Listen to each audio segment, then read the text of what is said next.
Hello, everyone. It's Heather with Ghost Town Talks, and I'm excited to be doing this next presentation for the Henderson Libraries.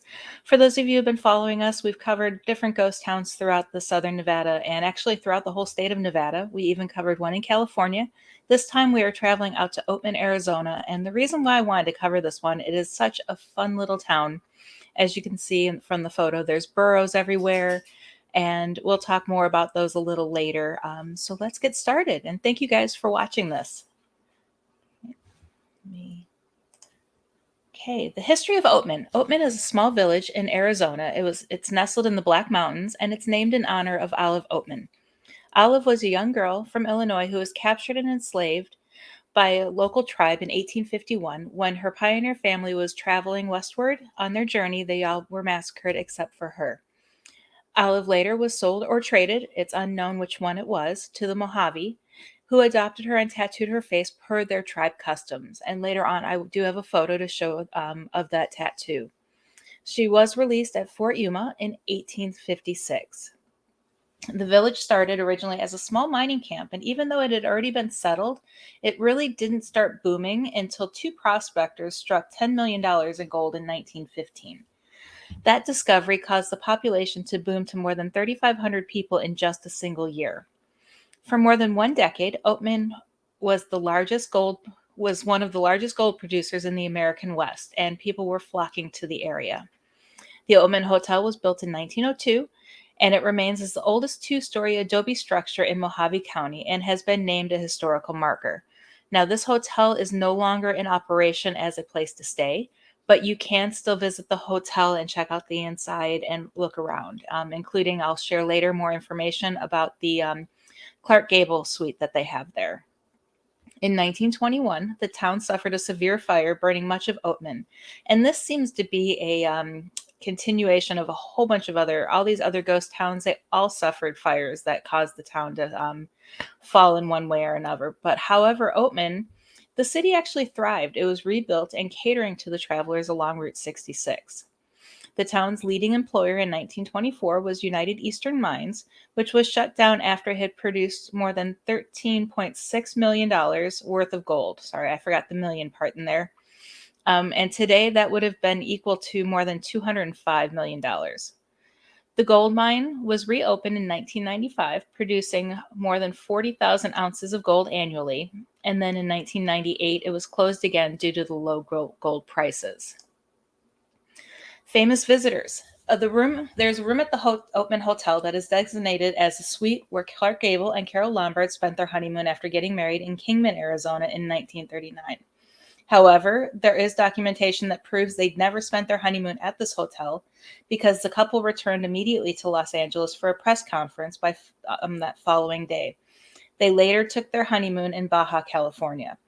Now, one thing that has been reported, I don't know if it's true or not because I've seen conflicting stories on it, but Clark Gable did return to the Oatman Hotel several times because he liked the peace and quiet of the town. So here's a photo of the hotel. Is Oatman haunted? There are many reports of Oatman being haunted. Many claims of ghosts roaming the Oatman Hotel. There has been reports of a apparition of a man to have appeared in photos around the Clark Gable room, and some believe it is Clark Gable. There's a spirit of an Irish miner, William Ray Flower. He's been seen, and sounds of bagpipes have been heard coming from his room. It is believed that his family had died on their way to America, and he was so upset he began drinking and ended up drinking himself to death just behind the hotel. His body was later found by the staff 2 days later, and they buried him in a shallow grave right where he died. Other reports include playful spirits roaming the hotel, money being lifted off the bar, and glasses floating through the air. Several guests have claimed to have their lights turn on and off in their room by themselves, hearing creepy disembodied voices, and toilets flushing on their own. Now, there's a whole bunch of logical explanations that could explain some of this, but these are the reports of paranormal activity happening in the town. Though they did not spend their honeymoon at Oatman Hotel, Clark Gable and Carol Lombard were believed to have visited the hotel often to enjoy peace and quiet, and it is rumored that their spirits still visit the hotel. There are several other reports of spirits walking the streets, and the town today has reenactments of shootouts, Old West noon, high noon shootouts. And that could be trigger objects, which could be keeping the paranormal activity there because these spirits really do believe that they are still living in Oatman back in the early 1900s. Okay, visiting Oatman today. One of the top attractions at Oatman is the burros, which are believed to be descendants from the burros that were brought into the town by early day prospectors. The original burros helped work in the mines, hauling gold and other findings out of the mines. Today, the wild burros roam the streets and make for an exciting experience in the town, as well as some unique photos. The town has wooden sidewalks, stage shootouts, and kitschy shops where you can go shopping. They also have cute little restaurants. There are even opportunities to adopt a wild burro and take it home with you. Outdoor activities in the town include hiking, camping, rock climbing, and photography. I have the link below if you would like more information about visiting Oatman, Arizona. Okay, here's some resources. And like I said, there is the photo of Olive Oatman. You can go to Visit Arizona, the Oatman Chamber of Commerce, Visit Laughlin, Nevada, which has a page on Oatman, Arizona, or Legends of America also has a page on Oatman, Arizona. Okay, books available at the Henderson Library is about Oatman. I could only find one, and it is about Olive Oatman herself, called The Blue Tattoo by Margot Mifflin. Okay, Henderson Area Ghost Hunt Opportunities. I've always mentioned you can go to the Clark County Museum. It's open daily from 9 to 4:30.